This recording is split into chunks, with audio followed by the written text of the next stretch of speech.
तो फिर हेलो दोस्तों, यूपीएससी हिंदी के इस प्लेटफॉर्म में आप सभी का स्वागत है। और हिस्ट्री डे की इस क्लास में हम लोग क्या करते हैं कि इन्वायरमेंट इकोलॉजी और मॉडर्न हिस्ट्री, ये दो चीज साथ लेके चलते हैं।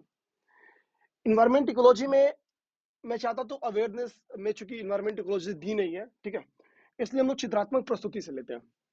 अब ध्यान देंगे कि चित्रात्मक प्रस्तुति की ये जो पूरी इन्वायरमेंट इकोलॉजी की चित्रात्मक प्रस्तुति है, ये हमको 5 क्लास में खत्म करना है। ध्यान देंगे, पहले मैं क्लियर इन्वायरमेंट इकोलॉजी के बारे में 5 मिनट चर्चा कर ले रहा हूँ, ठीक है, ताकि जो डाउट्स है वो क्लियर हो जाए। ठीक, शायद में अगर इस जगह पे इसको, ठीक है, यहाँ पे देखते हैं। तो इसको हम लोग कुल कितने क्लास में खत्म करेंगे, पहले ये देख लेते हैं।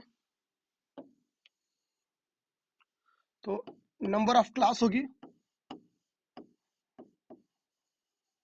ध्यान देंगे, ये कुल 5 घंटे में मैं खत्म करने की कोशिश करूंगा। 5 से मान लीजिए कि 6 घंटे में, ठीक है, 5 से 6 घंटे में इसको खत्म करने की कोशिश करेंगे। पहली बात ये, तो क्लास अगर कोशिश करूंगा कि मैं अगर 1 घंटे का लूंगा, तो नियर अबाउट 5 से 6 दिन में ये क्लास खत्म हो जाएगी। पहली बात, यही इतना 5 से 6 दिन अब टाइम आपके लगने वाला है मॉडर्न हिस्ट्री में भी, यानी मॉडर्न और इन्वायरमेंट इकोलॉजी आपके साथ साथ खत्म हो जाएगी। सेकेंड बात क्या है, ध्यान देंगे, यहां पर मैं वही पढ़ाऊंगा जो यूपी पीसीएस में पूछा गया है। इस चीज को ध्यान देंगे। हालांकि जो प्री टाइम क्लास है, ठीक है, आप इतने समझ सकते हैं कि वहां पे क्लासेस इससे ज्यादा ली गई हैं, बहुत लंबी क्लास ली गई हैं, ठीक है, अराउंड 10 आवर के करीब में क्लास इन्वायरमेंट इकोलॉजी की, 10 से प्लस ही होगा, कम नहीं होगा, ठीक है। वहां पे विस्तृत चर्चा किया गया है।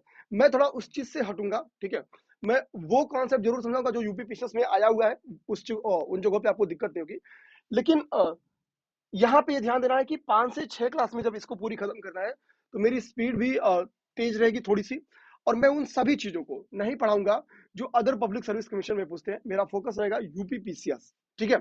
यानी यहाँ पे जैसे मैं हिस्ट्री में क्या कर रहा हूँ, मैं ये नहीं सोच रहा हूँ कि क्या यूपी में आता है, क्या कहाँ पे आता है। जो यूपी में आता है मैं बता दे रहा हूँ, लेकिन मैं पढ़ा रहा हूँ सब, ठीक है।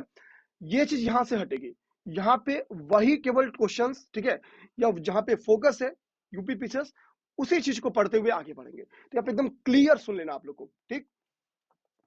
अब यहाँ पे एक थोड़ा सा डाउट क्या बनेगा कि यहां से देखेंगे कि नंबर ऑफ क्वेश्चन कितने आते हैं इन्वायरमेंट इकोलॉजी से, ठीक है। तो इन्वायरमेंट इकोलॉजी से जो नंबर ऑफ क्वेश्चन आते हैं, अगर हम लोग औसत देखेंगे, तो औसत 20 क्वेश्चन यहाँ से आते हैं। केवल आपको वर्ष 2021 छोड़ना होगा। वर्ष 2021 में यहाँ से अराउंड 10 से, कुछ कोचिंग 10 कुछ कर रही है, कुछ 12 के राउंड बोल रही है। यानी कहने का मतलब है कि पिछले वर्षों से कम आया है। तो आप समझ सकते हैं कि अगर 20 क्वेश्चन हमेशा आया हुआ, बस इसी बार ट्रेंड बदला था, तो परेशान नहीं होंगे। 20 के राउंड इस बार भी उम्मीद करिए कि आएगा। तो मेरा मानना है कि इस क्लास से आप लोग का यहाँ से कम 12 से 15 क्वेश्चन निकल जाएगा। ध्यान देंगे, 12 से 15 क्वेश्चन आपका निकल जाएगा अगर 20 आया तो, ठीक है। इस चीज को ध्यान देंगे। होता क्या कि इन्वायरमेंट में 2 से 3 क्वेश्चन क्या है कि थोड़ा नए पूछ लेते हैं, नए इन द सेंस उसी टॉपिक को पूछेंगे, बस थोड़ा सा हटके पूछ लेते हैं। थोड़ा वहां पे कॉन्सेप्चुअली अपने आप को तैयार रखना जरूरी है, तो ठीक है। अब हम लोग क्या कि प्री टाइम की उस क्लास को उस हिसाब से अगर यहाँ पढ़ाने बैठ जाएंगे, तो फिर टाइम टेकिंग चीजें चले लगेंगी, ठीक। तो मेरा मानना है कि इन्वायरमेंट की अगर ये पूरी लगता है कि आप लोग को एकदम डिटेल में जानना है, क्लास लेनी है, तो ठीक है, फिर प्री टाइम में क्लासेस चल रही हैं और हो गई हैं। चल क्या, प्री टाइम में क्लासेस हो गई हैं, ठीक है। तो आप लोग क्या करते हैं कि 6 तारीख से अभी नया बैच प्री टाइम का स्टार्ट हुआ है, आप लोग उससे जुड़ जाइए, पहला काम है, ठीक है। तो यूपी पीसीएस के लिए अभी हम लोग एक क्रैश कोर्स चला रहे हैं, ठीक है,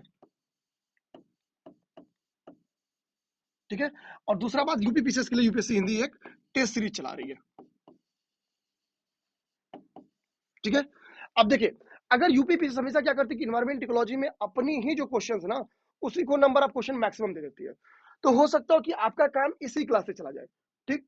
इस चीज को ध्यान देंगे। तो जिनको इन्वायरमेंट इकोलॉजी में पूरे पेपर में और जीएस में दिक्कत होगी, वो उम्मीद करेंगे कि यहाँ से मैक्सिमम 80% 85% काम इसी क्लास से चल जाएगा।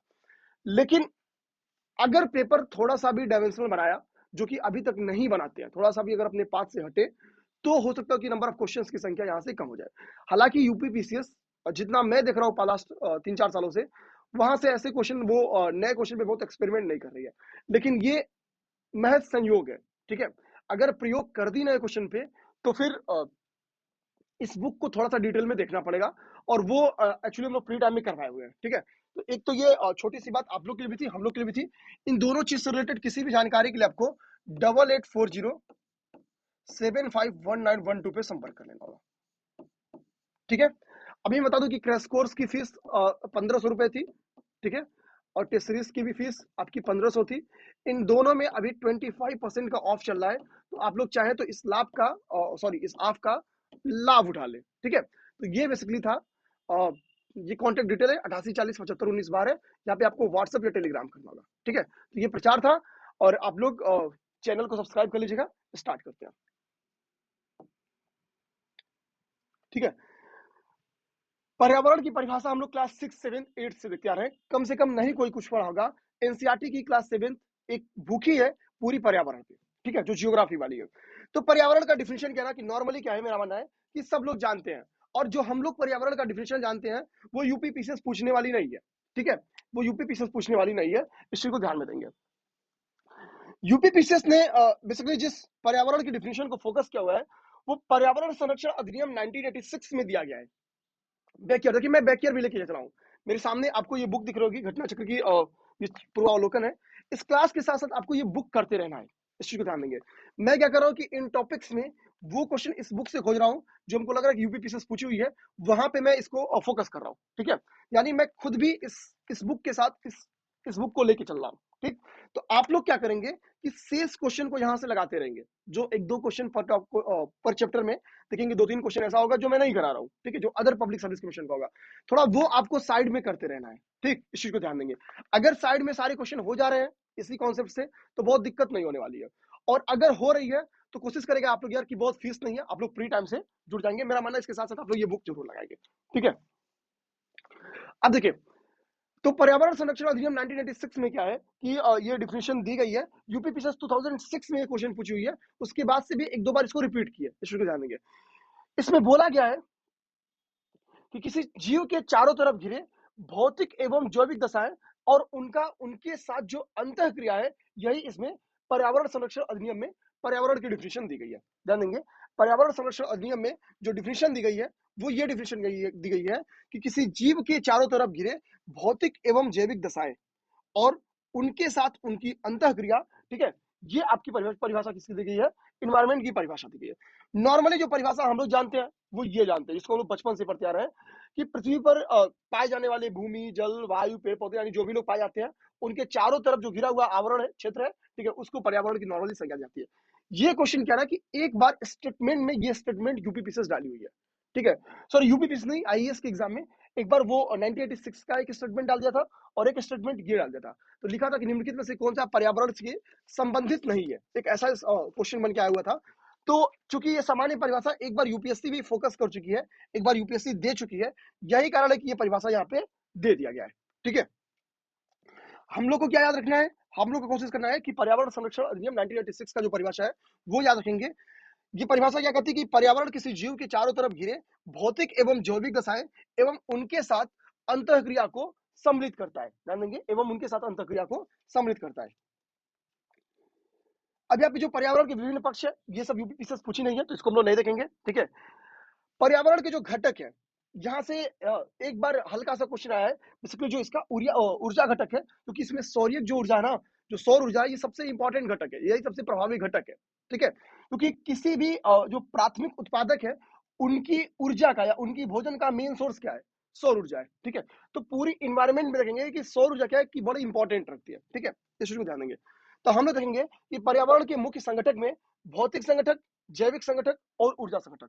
ऊर्जा संगठक में क्या है कि दो आते हैं, सौर्यिक और भूतापीय। ठीक है, भौतिक में पादप जंतु एवं सूक्ष्मजीव आते हैं, सॉरी जैविक में, और भौतिक में स्थल, वायु एवं जल आते हैं। एक बार यूपीपीएससी से ऐसे क्वेश्चन पूछी हुई है, इसको ध्यान देंगे। यूपीपीएससी का ये फेवरेट टॉपिक है, सतत विकास। ठीक है, इस को ध्यान देंगे। सतत विकास क्या है? ये यूपीपीएससी का सबसे फेवरेट टॉपिक है, इस को दिमाग में रखना है। अब बात आती है कि धारणा या सतत विकास से यूपीपीएससी क्वेश्चन कैसे बनाती है। ध्यान देंगे, पहली बात तो दिमाग में रखना है कि सस्टेनेबल डेवलपमेंट की अपने दिमाग में एक बेसिक सा परिभाषा होना चाहिए। ध्यान देंगे, हो क्या रहा है कि इस समय हम लोग आंख मूंद के नगरीकरण, शहरीकरण को बढ़ावा दे रहे हैं। नगरीकरण एवं शहरीकरण को बढ़ावा देने के कारण क्या हो रहा है कि जो प्राकृतिक संसाधन है उनका तीव्र गति से दोहन हो रहा है। जनसंख्या वृद्धि भी खूब तीव्र गति से हो रही है।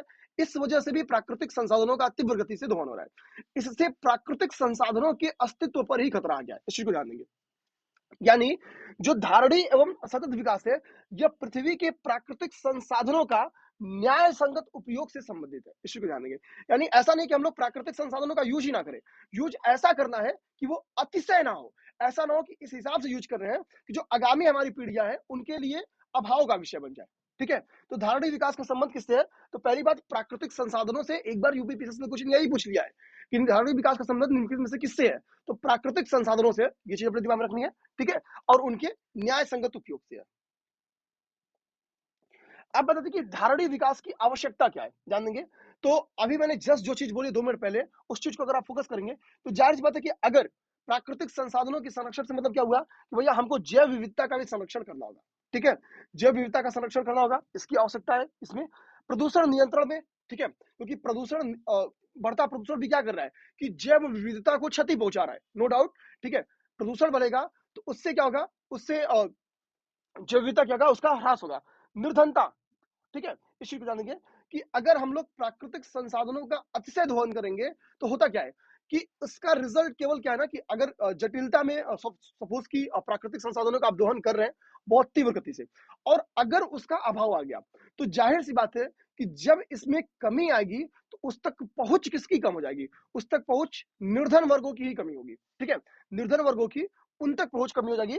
और ऐसा माना जाता है कि अगर प्राकृतिक संसाधनों में कमी हुई, ठीक है, यानी उसका अगर अतिशय दोहन हुआ तो निर्धनता को बढ़ावा देगी। ठीक है। तो निर्धनता को में कमी लाने के लिए भी इसके सस्टेनेबल डेवलपमेंट पे अपने को फोकस रखना है। हालांकि निर्धनता से आप लोग सस्टेनेबल डेवलपमेंट से और एंगल से भी जोड़ सकते हैं। ठीक है। ऐसा नहीं कि जो मैं बताया बस वही से। बस दिमाग में अपने ये रखना है कि जितनी अच्छी अच्छी बातें ऑप्शन में लिखा गया है वो सब आप लोग सस्टेनेबल डेवलपमेंट से सही मान लेंगे। ठीक है। इसको संरक्षण करने में, इसको बढ़ावा देने में, इसको करने में जितनी अच्छी अच्छी बात हो। ठीक। यानी पर्यावरणीय नैतिकता से संबंधित जितनी भी बातें होंगी वो सब के सब आपके सस्टेनेबल डेवलपमेंट से जुड़ी हैं। इस चीज को ध्यान देंगे।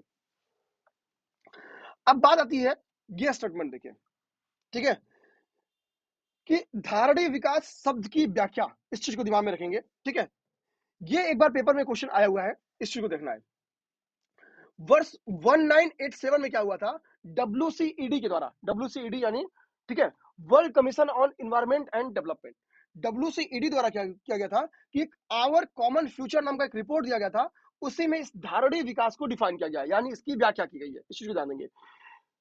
धारणीय विकास शब्द की व्याख्या, ठीक है, world commission on environment and development के आवर कॉमन फ्यूचर नाम की एक रिपोर्ट थी। उस रिपोर्ट, ये रिपोर्ट 1987 में जारी की गई थी। इस रिपोर्ट में इस धारणीय विकास शब्द को डिफाइन किया गया है या इसकी व्याख्या की गई है। ठीक है।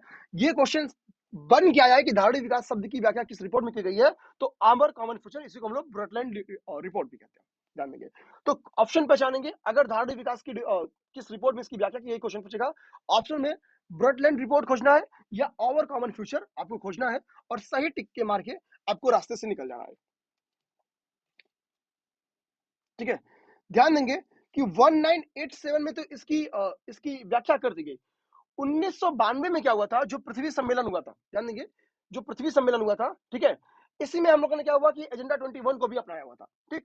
बात आती है कि इसी इसी पृथ्वी सम्मेलन में क्या है कि धारणीय विकास को प्रति पूर्ण समर्थन दिया गया था। तो पेपर में अगर क्वेश्चन आएगा कि धारणीय विकास को पूर्ण समर्थन कब दिया गया था, तो पृथ्वी सम्मेलन 1992 में इसको पूर्ण समर्थन दिया गया है। ठीक है। तो धारणीय विकास से रिलेटेड यही सब क्वेश्चंस बने हैं, इस चीज को ध्यान रखेंगे। हमारे पास कुल 17 सस्टेनेबल डेवलपमेंट गोल्स हैं जिनको 2030 तक प्राप्ति का हमारा उद्देश्य है। आपके दिमाग में वो 17 सस्टेनेबल डेवलपमेंट गोल्स आके लिखे हैं, मैं वो बता भी दूंगा। और ध्यान रखेंगे 70 सस्टेनेबल डेवलपमेंट गोल्स से रिलेटेड क्वेश्चन यूपीपीएससी पूछती है, तो आपको तैयार भी रहना चाहिए। ठीक है। आगे क्या देखेंगे, आगे यहाँ पे थोड़ा सा कार्बन पे चर्चा किया हुआ है। ठीक है। हो गया क्या कि कार्बन के जो मूल रूप है वो क्या है, ग्रेफाइट और हीरा में बेसिकली। ठीक है। तो कार्बन का मूल रूप पूछेगा तो वो बेसिकली ग्रेफाइट और हीरा में है, इस चीज को ध्यान देंगे। घटना चक्र आप जब पढ़ेंगे तो ये सारी चीजें की किस किस यौगिक के रूप में, ठीक है, वायुमंडल में किस किस फॉर्म में पाया जाता है, पुनर्चक्रण, ये सारी चीजें घटना चक्र में पूर्वावलोकन में समझाई गई है। लेकिन यूपीपीसीएस, ठीक है, कार्बन के अपर रूप के ऊपर क्वेश्चन पूछी हुई है। ठीक है। तो ध्यान देंगे, कार्बन मूल रूप में ग्रेफाइट और हीरा में पाया जाता है। ये चीज ध्यान देना, यूपीपीसीएस पूरे कार्बन में केवल इसी सेक्टर पे फोकस है। तो मैंने स्टार्ट में ही बोला है, ठीक है। अब मैं पूरे कार्बन चक्र पे अभी यूपीपीसीएस क्वेश्चन नहीं बनाई है, जबकि जल चक्र पे यूपीपीसीएस क्वेश्चन बनाई हुई है। ध्यान देंगे जल चक्र में इंपॉर्टेंस किसकी है, ठीक है।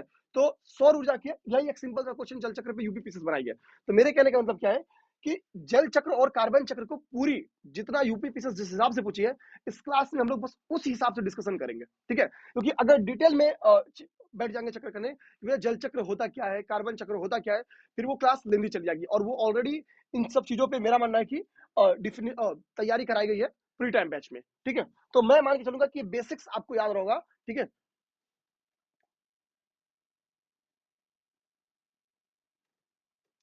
आप थोड़ा सा ये कार्बन चक्र का एक बार फिगर ध्यान से देखिए, ध्यान देंगे, ठीक है। अब बात आती है कि CO2 की मात्रा में वृद्धि कौन कौन करता है, ठीक है। तो यहां पे ध्यान देंगे, इस फिगर को इजिली आप लोग ध्यान से देखना है, ठीक। एक बार यूपीपीसीएस में क्वेश्चन बन के आया हुआ, आप लोग पूर्वावलोकन कर देखेंगे, लिखा है कि निम्नलिखित में से कौन CO2 यानी CO2 की मात्रा में वृद्धि के लिए उत्तरदायी है। ध्यान देंगे, उनमें था जंतु श्वसन, ध्यान देंगे, उनमें था ये जितनी भी चीजें आपको दिख रही हैं ब्लैक ब्लैक कलर में लिखी हुई, ये सब की सब चीजें, ठीक है। यहाँ पे मैंने उसको गोला भी बना दिया है। जीवाश्म एवं जीवाश्म ईंधन लिखा था, ज्वालामुखी क्रिया उस ऑप्शन में था, ठीक है। परिवहन एवं औद्योगिक उत्सर्जन उसमें था, और जंतु उत्सर्जन उसमें था, ठीक है। इसके साथ साथ एक ऑप्शन और था, प्रकाश संश्लेषण, ये सारी चीजें उसमें थी। आपको ये उसमें गेस करना था कि वो कौन सी चीज है जो CO2 की मात्रा में वृद्धि करती है। एक कॉमन सेंस लगाएंगे तो प्रकाश संश्लेषण के ड्यूरेशन में क्या होता है, जब प्रकाश संश्लेषण होता है तो पेड़ पौधे CO2 ग्रहण करते हैं। तो भैया तुम इन्वायरमेंट से CO2 ग्रहण कर रहे हो, CO2 ले रहे हो, तो इसका मतलब क्या है कि इन्वायरमेंट में CO2 की मात्रा में कमी हो रही है, ना कि वृद्धि हो रही है। तो प्रकाश संश्लेषण यानी जब प्रकाश संश्लेषण की क्रिया होती है तब CO2 ग्रहण होता है, ना कि CO2 का उत्सर्जन होता है कि CO2 की मात्रा में वृद्धि हो। इस चीज को ध्यान देंगे, यानी प्रकाश संश्लेषण, ध्यान देंगे, CO2 की मात्रा नहीं बढ़ाते हैं। यूपीपीसीएस ये बहुत कॉमन सा क्वेश्चन एक बार नहीं 2-3 बार पूछ चुकी है, और सबसे ताजुब की बात है कि यूपीएससी भी पूछ चुकी है, सबसे ताजुब की बात है, ठीक है। तो इस चीज को बहुत हल्के में नहीं लेना है, ध्यान देंगे। प्रकाश संश्लेषण अपने दिमाग में रखना है कि CO2 की मात्रा नहीं बढ़ाते हैं, जबकि ज्वलन श्वसन में सांस जब छोड़ते हैं तो CO2 निकलती है, यानी ज्वलन श्वसन भी CO2 की मात्रा में वृद्धि करती है। औद्योगिक जो इंडस्ट्रीज है इनसे भी CO2 का उत्सर्जन होता है, ठीक है। ज्वालामुखी क्रियाओं के दौरान भी जो गैसेस निकलती है उनमें CO2 पाई जाती है, तो नो डाउट कि CO2 की मात्रा में वृद्धि होती है, ठीक है। अब जाहिर सी बात है कि जीवाश्म इससे लिंक आप करा लेना, होता क्या है कि जीवाश्म जो इधर होती है, ठीक है, इसी के लिए कोयला को जैव सेल भी कहते हैं, जानेंगे, कोयला को जैव सेल भी कहते हैं, क्योंकि कोयला भी क्या है इसी प्रोसेस से मतलब होता है ना, जो मृत जीव है, अपशिष्ट है, इन्हीं के थ्रू क्या है कि बाद में कोयला भी तैयार होता है, ठीक है। सब एक ही कॉन्सेप्ट है, देखिए यहाँ पे लिखा हुआ है कोयला, पेट्रोलियम आदि इन सब चीजों से प्राप्ति होती है, ठीक है। तो एक बार पेपर में ये भी क्वेश्चन पूछा हुआ है कि कोयला निम्नलिखित में से किससे संबंधित है, ध्यान देंगे, जैव सेल से संबंधित है कोयला, ठीक है। इस कॉन्सेप्ट को समझना है। तो चूंकि ये क्या है कि पेट्रोलियम, कोयला, ये सब जीवाश्म एवं जीवाश्म ईंधन के हिस्से हैं, आप ध्यान देंगे, और इन्हीं का हम लोग क्या करते हैं, यूज करते हैं परिवहन में और औद्योगिक इंडस्ट्रीज में। तो जाहिर सी बात है कि इन सब चीजों में जब हम लोग यूज करेंगे तो इसके थ्रू क्या होता है कि CO2 का बहुत तगड़ा उत्सर्जन हो रहा है। यही रीजन है कि गवर्नमेंट अब क्या कर रही है कि इलेक्ट्रिक व्हीकल्स के साथ साथ हाइड्रोजन व्हीकल्स पे भी काम कर रही है, ठीक है। हालांकि हाइड्रोजन अभी बहुत दूर की बात है, इलेक्ट्रिक व्हीकल्स पे हम लोग अच्छी खासी काम कर रहे हैं, ठीक है। इलेक्ट्रिक व्हीकल्स पे रिपोर्ट भी आ गई है कि 2 व्हीलर्स में कितनी % की वृद्धि हुई, और 4 व्हीलर्स में कितनी हुई, बसेस में कितनी वृद्धि हुई है, ये सारी रिपोर्ट आई है, इस चीज को ध्यान देंगे। इस पूरे कार्बन चक्र में आपको यही कॉन्सेप्चुअली क्वेश्चन यूपीपीसीएस आप उठा के देखिएगा पूछी हुई है, प्रकाश संश्लेषण वाला जो कॉन्सेप्ट था। तो यहां मेरा बस ये फोकस था कि आपको प्रकाश संश्लेषण वाला कॉन्सेप्ट याद रहना चाहिए, ठीक है। जल चक्र में यूपीपीसीएस इस पूरे प्रोसेस में, ठीक है, जाहिर सी बात है कि जल चक्र में सबसे अच्छी भूमिका किसकी है। जाहिर सी बात है कि भैया अगर अगर सौर विकिरण नहीं प्राप्ति होगी, यानी अगर वाष्पोत्सर्जन नहीं होगा, तो जाहिर सी बात है कि पूरा जल चक्र गड़बड़ा जाएगा, जल चक्र होगा ही नहीं। साइकिल का मतलब क्या है कि भैया कि एक साइकिल पूरी चले, यानी वाष्पोत्सर्जन के माध्यम से जल क्या है, बादल में कन्वर्ट हो, बादल के माध्यम से फिर वो जब बादल संघनित हो तो वर्षा के माध्यम से फिर से वो समुद्र में आ जाए, और ये एक साइकिल बन गया, ठीक है। आप देखेंगे कि सनलाइट के माध्यम से क्या है कि जल का वाष्पीकरण हो रहा है, वाष्पीकरण हो रहा है तो वो इन्वायरमेंट में पहुंच रही है, ठीक है। वो बादल हो रहा है, ठीक है, और जब ये बादल क्या है कि थोड़ा टेम्परेचर कम हो रहा है, संघनित हो रहा है, तो जाहिर सी बात है कि वर्षा के फॉर्म में क्या है कि फिर से धरातल को मिल जा रहा है, और ये विभिन्न नदियों तालाबों के माध्यम से बह के क्या हो रहा है, फिर से समुद्र में जा रहा है, ठीक है, यानी जल स्रोतों में जा रहा है, और फिर यही साइकिल चलेगी, फिर से वाष्पोत्सर्जन होगा और ये साइकिल चलती रहती है, ठीक है। आप एक कीवर्ड सोचिए, आपको नहीं लग रहा है पूरी साइकिल ही ब्रेक हो जाएगी अगर वाष्पोत्सर्जन ना हो, अगर वाष्पोत्सर्जन सर्जन ना हो। तो सीधी सी बात है, यूपीपीएससी इसी के लिए क्वेश्चन पूछी है कि निम्नलिखित में से किस में सौर विकिरण की महती भूमिका है? ऑप्शन में कार्बन चक्र था, जल चक्र था, ईटीसी, एक दो और चक्र था। ठीक है, तो ध्यान देंगे जल चक्र, आप लोग इजिली महसूस करेंगे हमारी जल चक्र ही वो मेन रीजन है, आप लोग समझ होंगे। ठीक है,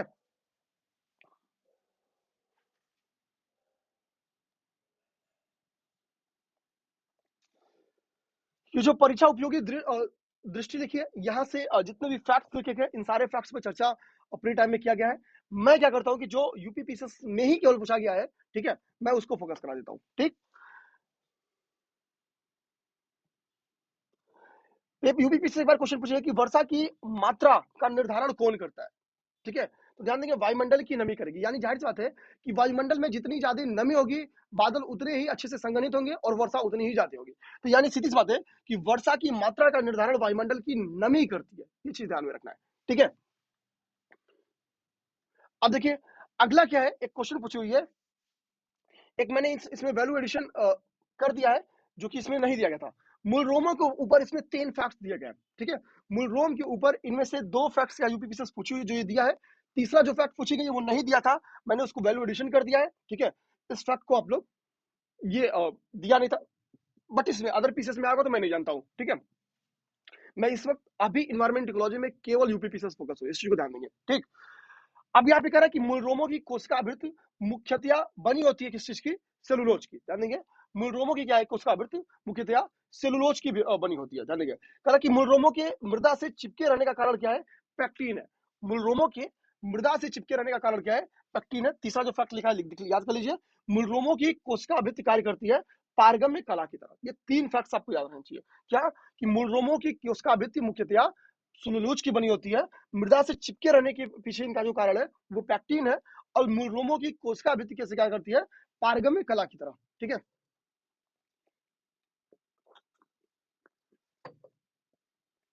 ठीक, यूपीपीसीएससी ने यूपीएससी में बार क्वेश्चन पूछी है कि पौधे रोपण के समय क्या होता है कि कितनी बार ऐसे होते हैं कि क्या कारण है कि पौधों में वृद्धि नहीं होती है।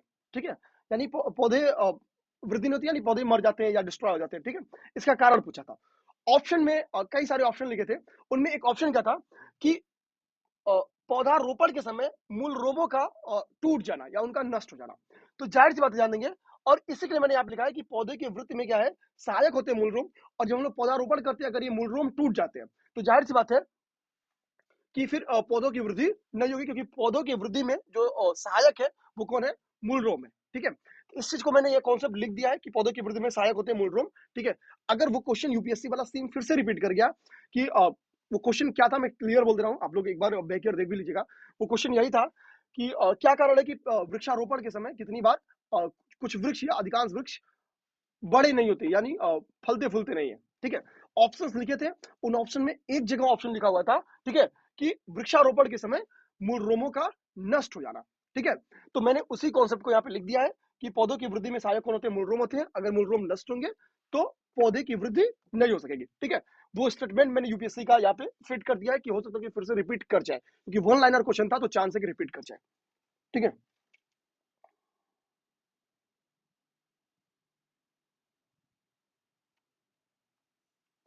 आप ध्यान देंगे यहाँ पे वायुमंडल का ये एक फिगर आपको दिख रहा होगा। ठीक है, एक हम लोग कह सकते हैं रेन डायग्राम है। ठीक है, वायुमंडल के बारे में बेसिकली चर्चा है। हमको पता कि वायुमंडल में क्या है? वायुमंडल बेसिकली क्या है कि एक मिश्रण है, गैसों का एक मिश्रण है, जिसमें सर्वाधिक गैसें आपकी कौन सी पाई जाती है? नाइट्रोजन गैस पाई जाती है। सर्वाधिक कौन सी गैस पाई जाती है? नाइट्रोजन गैस पाई जाती है। नाइट्रोजन गैस की जो परसेंटेज है वो क्या है? 78.8% नाइट्रोजन पाई जाती है। जानेंगे कितना? 78.8%, इस चीज को जानेंगे। उसके बाद ये पूरा ऑर्डर लिखा है, ऑक्सीजन 20.95%, यानी 21% के अराउंड पाई जाती है। ठीक है, यहाँ पे कुछ नोबेल गैसेस के नाम दिए हैं, जैसे ऑर्गन, ठीक है, जान देंगे नियॉन, हीलियम, ये सब नोबेल गैसेस है। ठीक है, यूपीपीसीएस का सबसे हिट क्वेश्चन क्या रहा है? निम्नलिखित में से कौन सी नोबेल गैस, ठीक है, इन्वायरमेंट में नहीं पाई जाती है? इस चीज को जानेंगे। ये यूपीपीसीएस का सबसे हिट क्वेश्चन रहा है। अब उठा के बैक ईयर देखिए, एक दो बार नहीं, लास्ट 20 ईयर देखेंगे तो 5 से 7 बार क्वेश्चन आए हुए हैं। तो ये बहुत ही इंपॉर्टेंट टॉपिक है, इस चीज को ध्यान देंगे। और बहुत नॉर्मल क्वेश्चन बनते हैं, खेलता हुआ बच्चा इस क्वेश्चन को लगा देगा। तो ध्यान देंगे कि 78.8% के साथ क्या है, और नाइट्रोजन क्या है कि सबसे ज्यादा पाई जाती है। 21% के साथ ऑक्सीजन सेकंड नंबर पे है। ठीक है, उसके बाद सिपारी किसकी आती है? ऑर्गन की आती है, फिर CO2 की आती है। तो एक तो ये ऑर्डर आपको याद रहे, पहली चीज। कौन सी ऑप्शन में जितनी बार ये क्वेश्चन पूछा है कि निम्नलिखित में से कौन सी नोबेल गैस ऐसी है जो कि इन्वायरमेंट में नहीं पाई जाती है, हर बार ऑप्शन में रेडॉन है, हर बार ऑप्शन में रेडॉन है। ठीक है, तो ध्यान देंगे, यानी रेडॉन इसमें नहीं पाई जाती है। एक चीज अपने दिमाग में क्लियर रखना है, हर बार ऑप्शन में रेडॉन रहा है। ठीक, ऑर्डर पे भी इसके क्वेश्चन बना हुआ है, तो इसलिए अपने दिमाग में रखेंगे नाइट्रोजन, ऑक्सीजन। ऑक्सीजन के बाद से चूंकि हम लोग को सीधा कार्बन डाइऑक्साइड याद आता है, लेकिन दिमाग में रखेंगे कार्बन डाइऑक्साइड से ज्यादा, लगभग 3 गुनी मात्रा में वायुमंडल में आपकी आर्गन पाई जाती है। ठीक है,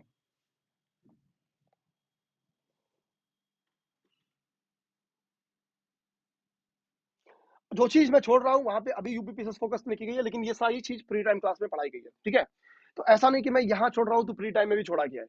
प्री टाइम में कुछ नहीं छोड़ा गया, सारी चीज पढ़ाई गई है, इस चीज को ध्यान देंगे।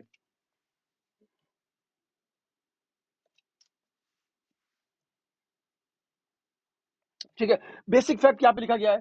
ठीक है, कि पेड़ पौधों को क्या, वनों को क्या कहते हैं, तो हरे फेफड़े कहते हैं।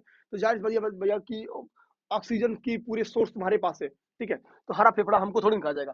ठीक है, तो ये बहुत कॉमन सा फैक्ट है, इसको तो गेस करना होता है आंख मूंद के। ये सब फैक्ट अगर याद भी ना रहे ना, ये सब ऐसे फैक्ट है कि आंख बंद के इमेजिन करिए, राम का नाम लेके मार दिया, सही सही हो जाएगा। ठीक है, यहाँ पे एक टॉपिक है पर्यावरण सुरक्षा, जो कि इसमें मुझे लगा कि नहीं दिया गया है। ठीक है, और क्योंकि घटना चक्र में इसके तुरंत बाद पर्यावरण सुरक्षा नाम का टॉपिक आ रहा था, तो मुझे लगा यार इसने छोड़ दिया है। ठीक, तो मैंने इस पेज को यहाँ पे ऐड कर दिया। ठीक है, आप समझ सकते हैं कि मैं काम करके पूरा आ रहा हूँ, और स्पीड मेरी इसी के लिए तेज है कि मैं क्योंकि काम करके आया हूँ। ठीक है, आप लोग भी काम करते रहिएगा। लेकिन लास्ट में क्या ना कि आप देखेंगे 15-16 नंबर पेज के करीब में पर्यावरण सुरक्षा दे दिया उसने। ठीक है, तो कोई बात नहीं है, हम लोग क्वेश्चन जो आया ना वो क्वेश्चन प्रैक्टिस करते हैं। 3-4 क्वेश्चन यहाँ से आए हुए हैं। कह रहा है कि निम्नलिखित में से कौन सा पर्यावरण अपकर्ष से अभिप्राय है? क्या अभिप्राय है, ध्यान दीजिएगा। अपकर्ष का मतलब क्या था, थोड़ा फोकस करिए। ठीक है, उत्कर्ष का मतलब होता है थोड़ा ऊपर उठना या उपकर्ष का। ठीक है, सिंपल सी बात है।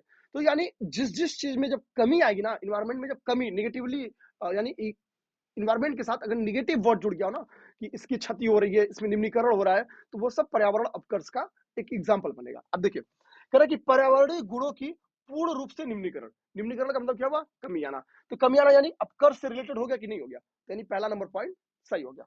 आपको सोचना है, आप कोई जरूरी नहीं है कि आपको पता रहे पर्यावरणीय अपकर्ष की परिभाषा किस किताब में किस टीचर ने लिखवाई थी, वो याद करके याद है तो यार ये क्वेश्चन समझ जाता है। यार ये सब क्वेश्चन इमेजिन के दम पे, इसलिए ये सारे क्वेश्चन आते कैसे लगेगा, जब आप टेस्ट करते हैं ना, तो ऐसे कई सारे क्वेश्चन आपको पहली बार मिलते हैं। आप एग्जाम में जब वो टेस्ट देते हैं तो उसको करने के लिए गेस वर्क करते हैं, थोड़ा सोचते हैं यार कि इन सब क्वेश्चंस को कैसे सॉल्व करें, और यही सब क्वेश्चन सॉल्व करने का तरीका आपको टेस्ट सीरीज सिखाती है। ठीक है, लोग पूछते ना कि टेस्ट टेस्ट की क्या इंपॉर्टेंस है। एक चीज गलत लोगों के दिमाग में चलती है कि टेस्ट से क्वेश्चन फंस जाते हैं, क्वेश्चन तो फंसते ही फंसते हैं। जब आप टेस्ट इसलिए लगाते हैं कि क्वेश्चन फंस जाएंगे, तो वहीं से खेल खत्म हो जाता है। ठीक, आपको टेस्ट इसलिए लगाना चाहिए कि जो बाउंसर क्वेश्चन सामने आ जाए ना, उस बाउंसर क्वेश्चन को सॉल्व करिए। हम लोग क्या करते हैं कि टेस्ट में बाउंसर क्वेश्चन छोड़ देते हैं। टेस्ट में जब तुम बाउंसर क्वेश्चन छोड़ दिए जिससे तुम्हारा कैरियर डिसाइड ही नहीं होना है, तो एग्जाम में बाउंसर क्वेश्चन जरूर छोड़ोगे, सिंपल सी बात है ना। और बिना बाउंसर क्वेश्चन ऐसे क्वेश्चन लगाए काम चलना नहीं है। सेकंड क्या करा है कि मानवीय क्रियाकलापों से विपरीत परिवर्तन लाना। ठीक है, मानवीय क्रियाकलापों से विपरीत यानी इन्वायरमेंट पे जो विपरीत परिवर्तन लाना, तो सही है। ठीक है, ये भी निगेटिव, आप एक बार वर्ड फोकस किया, आपका निगेटिव वर्ड है, जितना निगेटिव वर्ड है आप खोजते चल जाइए। अब यहाँ पे क्या रहा है, पारिस्थितिकी विभिन्नता के परिणाम स्वरूप पारिस्थितिक असंतुलन, समझ गए।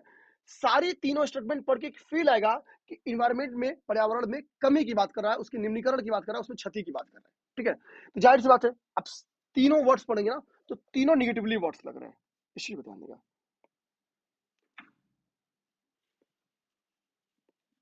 ठीक है, और इजिली भाई एक से अधिक ऑप्शन सही है तो उपयुक्त सभी सही है। और जब आपको ये पता चला कि भैया इस क्वेश्चन में दो ऑप्शन पड़ी है, आपको लगे दोनों सही है, तो उपयुक्त सभी पे फोकस करिए। और मैं एक चीज आपको बता दे रहा हूँ, यूपीपीसीएस अपने ऑप्शन में जब जब उपयुक्त सभी दी है, हमेशा सही रहा है, हमेशा सही रहा है। बैकियर अगर आप सॉल्व कर रहे होंगे तो ये प्रूफ आपको दिख रहा होगा, अगर बैकियर सॉल्व कर रहे होंगे तो। ठीक है, नहीं कर रहे होंगे तो फिर कोई बात नहीं है। ठीक है, यहाँ पे देखिए चीजें लिखा हुआ है इसका डिफिनेशन, कि प्राकृतिक आवास का विनाश, जैव विविधता की हानि। ठीक है, और ये सारी चीजें यहाँ पे लिखा है कि ये सब क्या है, इन सब चीजों को क्या है कि पर्यावरण अपकर्ष कहते हैं। अपक्षय, अब सोचिए क्लास 6 से हम लोग पढ़ते आते हैं कि अपक्षय क्या होता है, हालांकि ये छत्तीसगढ़ उत्तराखंड का है, लेकिन मैं मान के चलता हूँ कभी उत्तराखंड यूपी था, करा देते हैं।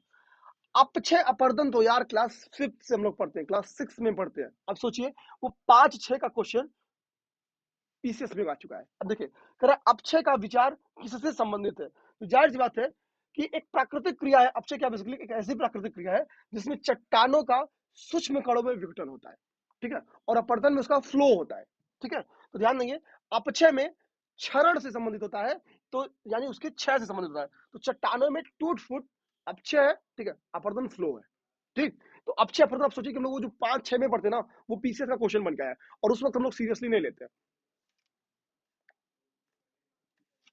आगे क्वेश्चन कर रहा है, निम्न में से किस एक का संबंध पर्यावरणीय सुरक्षा से नहीं है?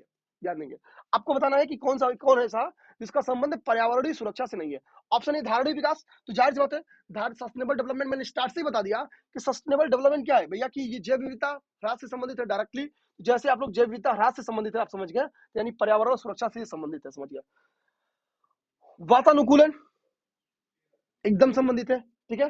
कागज के थैलों का प्रयोग एकदम संबंधित है, कैसे, जैसे ये संबंधित है वैसे ये संबंधित है भैया। कागज के थैलों का अगर प्रयोग करोगे तो जाहिर सी बात है कि होगा क्या, ठीक है, इन्वायरमेंट निगेटिवली इंपैक्ट क्यों नहीं होगा, क्योंकि कागज के थैले इजिली क्या ना कि भैया मतलब इसका अपघटन इजिली हो जाता है, ठीक है। तो ये बहुत ज्यादा इन्वायरमेंट को निगेटिव इंपैक्ट नहीं करते कागज के थैले, ठीक है। हालांकि कागज के भी निर्माण में पौधों की कटाई होती है, वो एक दूसरा वे है, ठीक है।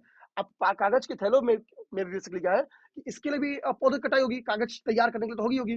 तो वो एक दूसरा तरीका सोचिए, इतना बहुत अंदर जाके नहीं सोचना है कि भैया कागज के थैलों का यूज करेंगे तो भैया उसमें भी कागज के लिए भैया पेड़ पौधों की बहुत कटाई होगी। इतना अंदर जाके सोचोगे तो फिर खेल खत्म। अब ये सही है, लेकिन आप सोचिए ना, गरीबी को कम करना, इसी को ध्यान देंगे, पर्यावरण सुरक्षा से संबंधित डायरेक्टली नहीं है। जबरदस्ती जोड़ोगे तो भले हो जाए, ठीक है, लेकिन पर्यावरणीय सुरक्षा से गरीबी को कम करना इसका संबंध नहीं है, ठीक है। तो मेरे कहने का मतलब क्या है कि इसमें क्या ना कि बेसिकली ये वो क्वेश्चन था कि जो कौन सा ऐसा ऑप्शन है जो आंसर के बहुत नजदीक है, ठीक है। तो इसमें गरीबी को कम करना ये आंसर के बहुत नजदीक है, ठीक है, इसका संबंध पर्यावरण सुरक्षा से नहीं है, ठीक है।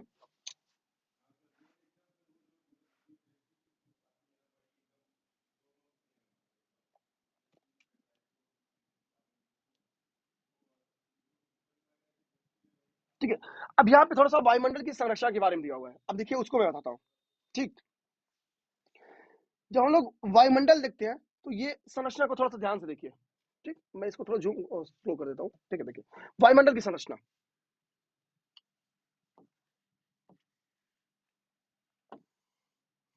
अपने वायुमंडल में कई सारी लेयर्स पाई जाती हैं। जो सबसे निचली लेयर है उसको हम लोग क्या कहते हैं, क्षोभ मंडल कहते हैं, जो कि 8 किलोमीटर से लेके 18 किलोमीटर तक इसका विस्तार है। ध्यान देंगे, 8 किलोमीटर से लेके 18 किलोमीटर तक, ठीक है। आप कमेंट करके बताएंगे कि क्षोभ मंडल का कहां पे विस्तार सर्वाधिक है और कहां पे विस्तार कम है, ठीक है, ये बताएंगे। यानी ध्रुवों पर या विषुवत रेखा पर सर्वाधिक कहां विस्तार है, आप ये बताइए कमेंट करके कि क्षोभ मंडल का विस्तार सर्वाधिक कहां पे है, ध्रुवों पर या विषुवत रेखा पर, ठीक है। उसके ऊपर का जो मंडल होता है उसको समताप मंडल कहते हैं। उसके ऊपर का जो मंडल होता है उसको मध्य मंडल कहते हैं। उसके ऊपर का जो मंडल होता है उसको आयन मंडल कहते हैं। और सबसे बाहर का जो होता है उसको बहिर्मंडल कहते हैं। सबसे बाहर का जो होता है उसको बहिर्मंडल कहते हैं। तो एक तो ये क्रम आपको याद रखना चाहिए, क्षोभ, समताप, मध्य, आयन और बहिर्मंडल, ठीक है। ये फैक्ट्स एक तो दिमाग में आपके रहे। अब आइए आगे क्या फैक्ट्स आपके दिमाग में रहना चाहिए वो देख लेते हैं,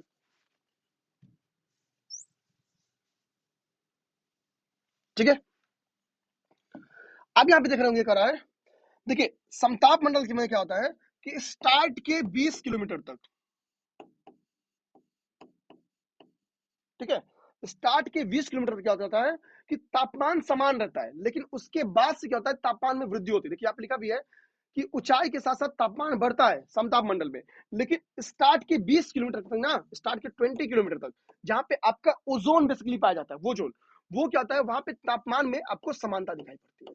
तो वो क्वेश्चन पूछे कि वो कौन सा मंडल है जहां पे स्टार्ट में तापमान में समानता होती है लेकिन अचानक उसमें वृद्धि होने लगती है कुछ ऊंचाई पे जाने पे, तो वो है आपका समताप मंडल। ध्यान देंगे, तो ये समताप मंडल की विशेषता हो गई, ठीक है। समताप मंडल में ही आपका क्या है, समताप मंडल में ही आपका ओजोन मंडल पाया जाता है, यानी O3 आपका ओजोन मंडल पाया जाता है। ओजोन के जो बेनिफिट्स है अगर नीचे लिखेंगे तो कोई बात नहीं है, नहीं लिखा होगा तो मैं अभी बता दूंगा, ठीक है। एक बार, अरे क्या हो गया भाई, एक सेकंड,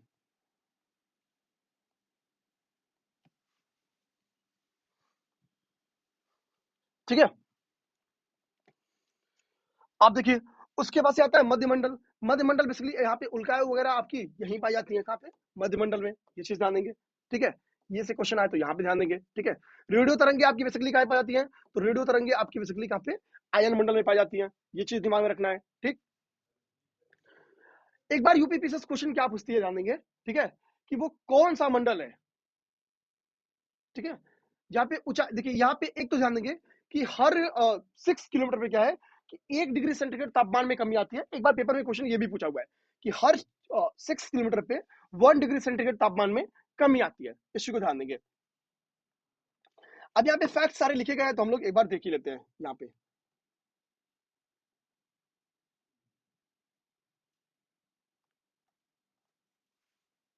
ठीक, देखिए यहाँ पे समताप मंडल के बारे में फैक्ट लिखा हुआ है।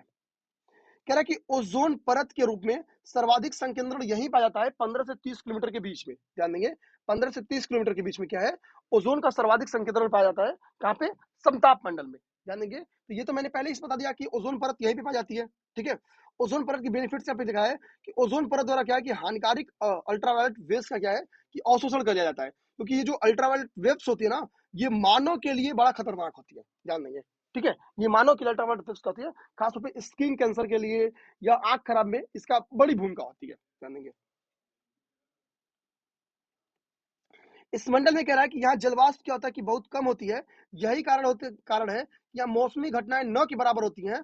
और चूंकि यहाँ पे मौसमी घटनाएं नहीं होती हैं, इसलिए यहाँ पे विमानन का उड़ान भरना बहुत आसान होता है। तो सबसे सेफ उड़ान विमान कहाँ भर सकती है, समताप मंडल में। क्यों, क्योंकि वहां पे जलवाष्प की प्रेजेंस नहीं है। जलवाष्प की प्रेजेंस नहीं है, यही कारण है कि यहाँ पे मौसमी घटनाएं यानी बादल वगैरह बेसिकली क्या है कि यहाँ पे इन घटनाओं से आपको छुटकारा मिलता है। इस चीज को जो वायुमंडल का स्थिरीकरण है इसको ध्यान देंगे। वायुमंडल के स्थिरीकरण में देखेंगे, यहाँ पे ध्यान देना कि क्षोभ मंडल का जो ऊपरी परत है उसको हम लोग कहते हैं ट्रोपोपॉज। समताप मंडल की ऊपरी परत को स्ट्रेपोपॉज कहते हैं। मध्य मंडल की ऊपरी परत को मेसोपॉज कहते हैं। ध्यान देंगे, और बाकी ध्यान देंगे यहाँ पे। ठीक है, तापमंडल इन सब चीज का कोई ऊपरी परत है नहीं। ध्यान देंगे, ठीक है, बहिर्मंडल को तो खास तौर पे क्योंकि वही सबसे लास्ट है तो कोई नहीं है। तो यहाँ पे इसकी ऊपरी परत के ऊपर क्वेश्चन पूछ के आ जाता है। ठीक है, तो ऊपरी परत के ऊपर क्वेश्चन पूछ के आएगा तो ध्यान देंगे, क्षोभ मंडल ट्रोपोपॉज, समताप मंडल स्ट्रेटोपॉज, और मध्य मंडल आपका हो गया मेसोपॉज। इस चीज को ध्यान देना है। ठीक, यहाँ पे देखिए लिखा हुआ भी जो चीज मैंने बोला है कि बेसिकली निचली परत में क्या होता है कि ऊंचाई जैसे जैसे बढ़ेगी तो पर 1 किलोमीटर ऊंचाई के साथ, यानी जैसे जैसे आप लोग 1 किलोमीटर ऊंचाई पे जाएंगे वैसे वैसे क्या होगा, 6.5 डिग्री सेंटीग्रेड के तापमान में क्या होगा, तापमान में यानी टीईएमपी टेम्परेचर में कमी आएगी, तापमान में कमी आएगी। जो चीज मैंने स्टार्ट में बोला है वही सारी चीज यहाँ पे लिखी गई है। ठीक, आयन मंडल के बारे में फैक्ट्स लिखा है कि आयन मंडल में क्या है कि विद्युत आवेशित कण देखेंगे यहाँ पे जो रेडियो वेव्स है वो यहाँ पे पाई जाती हैं। ठीक है, और यहाँ पे दो घटनाएं देखने को मिलती हैं। एक घटना क्या है, उत्तरी ध्रुवीय प्रकाश है। ठीक है, उत्तरी ध्रुवीय प्रकाश है जिसको हम लोग कहते हैं ऑरोरा बोरियोलिस। ठीक है, ऑरोरा बोरियोलिस। ठीक है, और यहाँ पे दक्षिणी ध्रुवीय प्रकाश की घटना देखने को मिलती है। ठीक है, इसको हम लोग कहते हैं ऑरोरा ऑस्ट्रियोलिस। ठीक है, तो ऑरोरा बोरियोलिस भी लिख सकती है और ऑरोरा ऑस्ट्रियोलिस भी लिख सकती है। ये दोनों घटनाएं आपकी कहाँ पे होती हैं, ये दोनों घटनाएं आपकी, ठीक है, आपके आयन मंडल में होती है। ध्यान देंगे, ये दोनों घटनाएं आपकी आयन मंडल में होती है। तो ये सबसे इंपॉर्टेंट फैक्ट लिखा है, इस चीज को अपने दिमाग में रखना है। ठीक है, और रेडियो वेव्स से रिलेटेड जो फैक्ट है, ये दो फैक्ट यहाँ पे वेरी इंपॉर्टेंट है।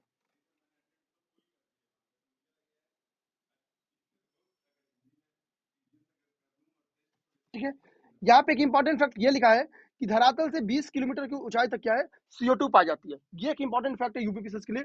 यूपीपीसीएस यहाँ से भी क्वेश्चन पूछी हुई है तो दिमाग में रखेंगे। ठीक,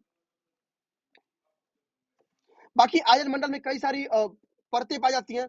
वो परतें बेसिकली क्या करती हैं कि जो रेडियो वेव्स है उनकी परावर्तन में कुछ परतें जैसे कि जो वेव्स है ना उनकी आवृत्ति भी डिफरेंट डिफरेंट होती है। कुछ न्यून आवृत्ति की होती है, कुछ उच्च आवृत्ति की होती है, कुछ मध्य आवृत्ति की। ये इन्हीं आवृत्ति की परतों का क्या होती है बेसिकली, और परावर्तन करती है। ठीक है, तो ये सब चीजें डिटेल में हम लोग क्लास में डिस्कस किए हुए हैं। तो मेरा मानना अगर यहाँ पे हम लोग नहीं भी करेंगे तो बहुत दिक्कत नहीं होने वाली है। ठीक है,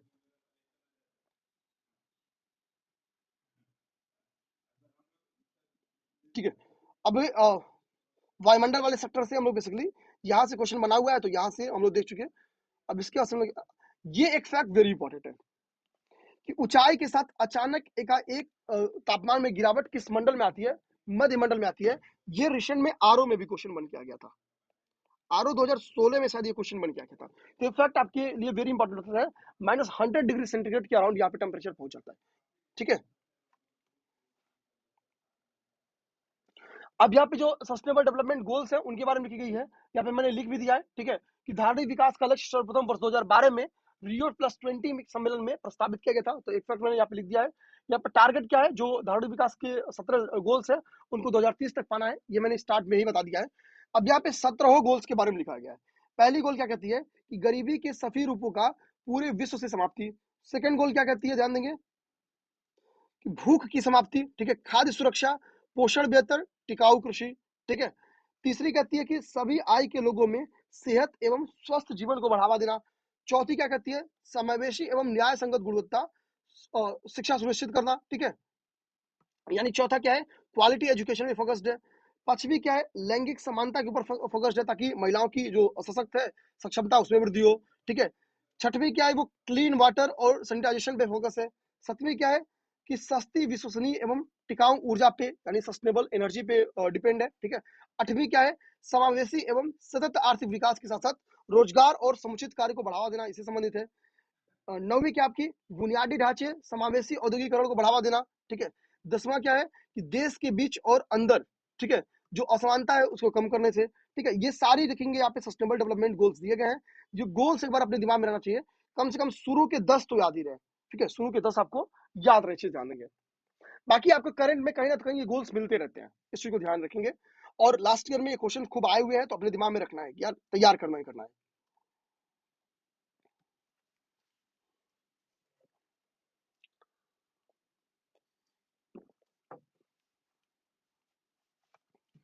ठीक है, यहाँ पे पृथ्वी शिखर सम्मेलन ध्यान दीजिए। पृथ्वी शिखर सम्मेलन के बारे में लिखा गया है, ठीक है। और ये पहला पृथ्वी शिखर सम्मेलन था जो कि रियो में हुआ था, इसलिए इसको हम लोग रियो समिट के रूप में भी जानते हैं। ये आपका कब हुआ था, तो ये 1992 में, ठीक है, ब्राजील में एक लोकेशन है रियो, रियो डी जेनेरिया, वही होने के कारण ये समिट क्या है, इसको हम लोग रियो समिट भी कहते हैं, ध्यान देंगे। तो पृथ्वी शिखर सम्मेलन कब इसको आयोजित किया गया था, तो ध्यान देंगे, इसको 1992 में ब्राजील की रियो डी जेनेरिया में इसको आयोजित किया गया था। किसके द्वारा, तो ये संयुक्त राष्ट्र का जो पर्यावरण एवं विकास सम्मेलन था, इस चीज को ध्यान देंगे, इसके द्वारा इसको संपन्न किया गया था रियो डी जेनेरिया में। इसी कारण इसको हम लोग रियो समिट भी कहते हैं, ध्यान देंगे, ठीक है। यहाँ पे क्या है कि करा कि इसी रियो अर्थ समिट जो 1992, जिसको हम लोग पृथ्वी शिखर सम्मेलन भी कहते हैं, ठीक है, के दौरान स्थापना की गई थी। तो वैश्विक पर्यावरण सुविधा की स्थापना इसी के दौरान की गई थी। अगला कह रहा कि वैश्विक पर्यावरण सुविधा अल्प विकसित देशों को अल्पकालिक देश और अल्प विकसित देश निधि उपलब्ध कराता है, UNFCCC के तहत, ध्यान देंगे। धारणीय विकास के लिए एक कार्य योजना क्या है, एक बार यूपीपी से यही क्वेश्चन पूछिए कि एजेंडा 21 क्या है, तो ध्यान देंगे, ऑप्शन में कई सारी चीज थी और एक नीचे लिखा था कि यह एक कार्य योजना है, तो ध्यान देंगे, ये सस्टेनेबल डेवलपमेंट से रिलेटेड एक कार्य योजना है। मैंने स्टार्ट में ही बताया कि इसी में धारणीय विकास को पूर्ण समर्थन दिया गया है, एजेंडा 21 में ही इसको धारणीय विकास को पूर्ण समर्थन दिया गया था। ये रियो समिट हम लोग जब क्लास स्टार्ट किया तो वहीं देखे उसको, ठीक है, इस चीज को ध्यान देंगे। तो यहाँ पे 21वीं सदी से संबंधित है, ये चीज ध्यान दीजिएगा, ठीक है। तो धारणीय विकास के लिए एक वैश्विक कार्य योजना क्या है, ये एजेंडा 21 आपकी है, ठीक है। देखेंगे कि एक स्टॉकहोम सम्मेलन हुआ था 1972 में, 1972 में, और इसके 20 वर्ष पश्चात आपको पृथ्वी शिखर सम्मेलन 1992 में देखने को मिला है। यानी जो पृथ्वी शिखर सम्मेलन यानी जो रियो समिट है, ये स्टॉकहोम की क्या होगी, 20वीं वर्षगांठ रही होगी। यानी स्टॉकहोम सम्मेलन की 20वीं वर्षगांठ हम लोग मनाए कहाँ पे, रियो डी जेनेरिया मिला है, अर्थ समिट के रूप में, इस चीज को ध्यान देंगे, ठीक है। तो इसकी 20वीं वर्षगांठ के रूप में हम लोगों ने क्या है, 1992 में अर्थ समिट मनाया है, पृथ्वी शिखर सम्मेलन, जिसको हम लोग रियो समिट भी कहते हैं, ठीक है। इसी में हम लोगों ने एजेंडा 21 को अपनाया है, इसको ध्यान देंगे, ठीक है। कह रहा है कि इस समझौते की समीक्षा 5 वर्ष में करने हेतु क्या है, हम लोग पर प्लाई 5 ईयर पे एक सम्मेलन आयोजित की जाती है। जैसे 92 के बाद से +5 यानी 97 में, यानी यहाँ पे देखेंगे लिखा भी है, और पृथ्वी सम्मेलन +5 या इसको कहते हैं रियो +5 भी कहते हैं, ठीक है, रियो +5 भी कहते हैं, यानी 1997 में आयोजित की गई थी, ठीक है।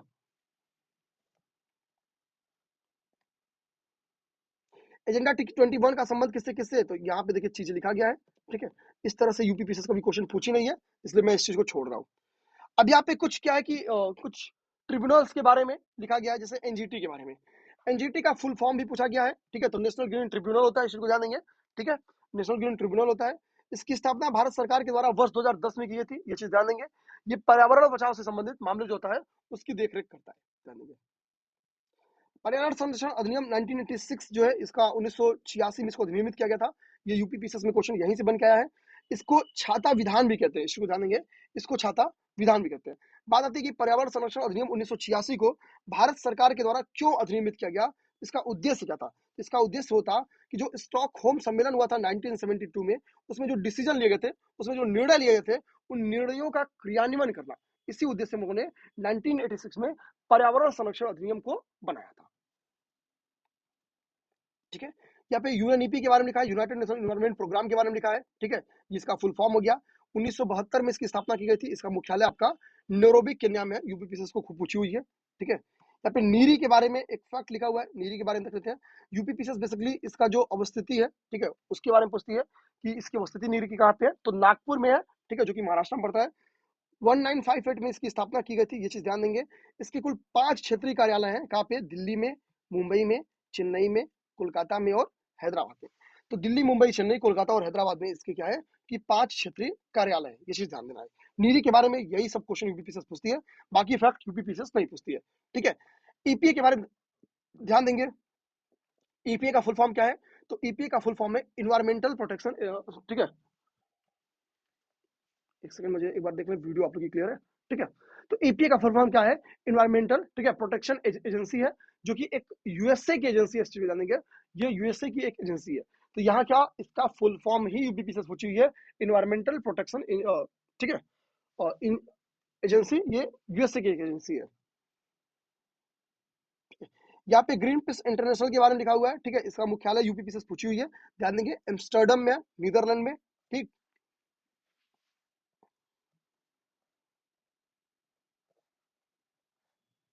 ठीक है, यहाँ पे एक फैक्ट लिखा गया है, जो जो पर्यावरण संरक्षण अधिनियम 1996 है, उसके तहत कि जेनेटिक इंजीनियरिंग अनुमोदन समिति का जो गठन किया गया था, ये इसी के तहत किया गया था, इसी के अधीन का किया गया था, इसी ध्यान देंगे। यहाँ पे इकोमार्क से रिलेटेड एक फैक्ट है, जो कि यूपी पीसीएस खूब पूछती है, ध्यान देंगे। इकोमार्क को 1991 से प्रारंभ किया गया था। इकोमार्क उन उत्पादों को दिया जाता है जो पर्यावरण के प्रति मैत्रीपूर्ण संबंध रखते हैं, यानी पर्यावरण को निगेटिवली इंपैक्ट नहीं करते हैं, ऐसे उत्पाद को हम लोग इकोमार्क देते हैं, ध्यान देंगे। यानी इकोमार्क क्या है, एक प्रमाण पत्र है, इसको ध्यान देंगे। ग्रीन डेवलपमेंट नामक पुस्तक किसने लिखी है, ये पुस्तक, ये बुक का नाम यूपी से पूछी हुई है, ठीक है, और एक दो बार पूछी हुई है। तो डब्ल्यू एम एडम्स ने क्या है कि ग्रीन डेवलपमेंट नामक ये बुक जो है, इसको लिखी हुई है, ठीक है। प्राकृतिक कृषि के अन्वेषक किसको कहते हैं, तो ध्यान देंगे, मसानोबु फुकुओका को प्राकृतिक कृषि का अन्वेषक कहा जाता है, ये चीज ध्यान देना है, ठीक है। अब यहाँ पे जो अन्य फैक्ट है, ये पीडीएफ आप लोग के पास, ये बुक मार्केट में इजिली अवेलेबल है, पीडीएफ मत मांगेगा आप लोग मार्केट से बुक खरीद लीजिए, ठीक है। 50-60 रुपए की बुक है और काम आएगी आपकी, ठीक है। 50-60 रुपए की ये बुक आपको जितनी नंबर देने वाली है, उतना कोई बुक नहीं देने वाली है, ठीक है। ग्रीन आर्मी के ऊपर भी एक बार यूपीपीसी से क्वेश्चन पूछिए, तो पर्यावरण संरक्षण के लिए वो कौन सा देश है जिसने ग्रीन आर्मी प्रोग्राम स्टार्ट किया था, तो ऑस्ट्रेलिया ने स्टार्ट किया, इस चीज को ध्यान देंगे। स्टॉकहोम सम्मेलन के बारे में हम लोगों ने देखा है कि 1972 में क्या है कि इसको ये हुआ था। ये पर्यावरण पर पहला वैश्विक शिखर सम्मेलन है। अगर पहला पृथ्वी शिखर सम्मेलन पूछेगा तो आपका हो जाएगा रियो समिट, ठीक है, रियो डी जेनेरियो जो था। अगर पूछेगा पहला वैश्विक शिखर सम्मेलन, तो वो हो जाएगा आपका स्टॉकहोम, इस चीज को ध्यान देंगे। इसी में हम लोगों ने डिसाइड किया था, यानी स्टॉकहोम सम्मेलन में हम लोग डिसाइड किया था कि 5 जून को हम लोग पर्यावरण दिवस के रूप में मनाएंगे। तो स्टॉकहोम सम्मेलन में हम लोगों ने डिसाइड किया था। और चूंकि ये सम्मेलन 1972 में हुआ है, तो उसके अगले वर्ष यानी 1973 से हम लोगों ने विश्व पर्यावरण दिवस 5 जून को मनाना हम लोगों ने स्टार्ट कर दिया है। तो 5 जून को हम लोग विश्व पर्यावरण दिवस के रूप में कब से मनाते हैं, तो वर्ष 1973 में मनाते हैं। इसका संबंध स्टॉकहोम से है। स्टॉकहोम सम्मेलन में, जो कि 1972 में हुआ था, इसी में हम लोगों ने डिसाइड किया था कि हम लोग क्या करेंगे कि इसको मनाएंगे, ध्यान देंगे, ठीक है। अब यहाँ पे इकोलॉजी स्टार्ट हो गया, ठीक है। पारिस्थितिकी की यहाँ पे परिभाषा दी गई है, ध्यान देंगे। पारिस्थितिकी की यहाँ पे परिभाषा दी गई है, ठीक है, कि यह जीव विज्ञान की एक ऐसी शाखा है जो जीव समुदाय तथा उनके वातावरण के मध्य क्या है, जो पारस्परिक संबंध है, उनकी स्टडी करती है, उनका अध्ययन करती है। तो इसका डिफिनेशन यहाँ पे है कि यह जीव विज्ञान की एक ऐसी शाखा है जो जीव समुदाय और उनके जो चारों तरफ का पर्यावरण है, उनके बीच में जो अंतर क्रिया है, उनकी स्टडी कौन करती है, वो करती है इकोलॉजी, ध्यान देंगे। इकोलॉजी शब्द की जो प्रयोग करता है वो कौन है, अर्नेस्ट हैकल है, ठीक है, अर्नेस्ट हैकल है, ध्यान देंगे। अर्नेस्ट हैकल महोदय ने इकोलॉजी के लिए ओइकियोलॉजी वर्ड का यूज किया है, ठीक है। तो ध्यान देंगे, इकोलॉजी की जगह पर इन्होंने ओइकियोलॉजी वर्ड का यूज किया है। ओइकोस मतलब होता है आवास और लोगोस मतलब होता है अध्ययन, ठीक है, ध्यान देंगे। यूजीन ओडम के अनुसार ये सारे जो फैक्ट्स यूपीपी से पूछी मैं वही बस बता रहा हूँ, क्लियर दिमाग में रखना है, ठीक है। यूजीन ओडम महोदय ने क्या किया है, परिस्थिति का इन्होंने भी डिफिनेशन दिया है और ये बोले हैं कि परिस्थिति क्या है कि प्रकृति की संरचना और प्रक्रिया का अध्ययन है। परिस्थिति क्या है, प्रकृति की संरचना एवं प्रक्रिया का अध्ययन है। यहाँ पे कुछ फैक्ट्स आपको दिखेंगे। पहला तो जो नॉर्मल डिफिनेशन है वो यहाँ पे लिखा है, वो डिफिनेशन जो यूजीन ओडम महोदय द्वारा दिया गया वो यहाँ पे लिखा है, ठीक है।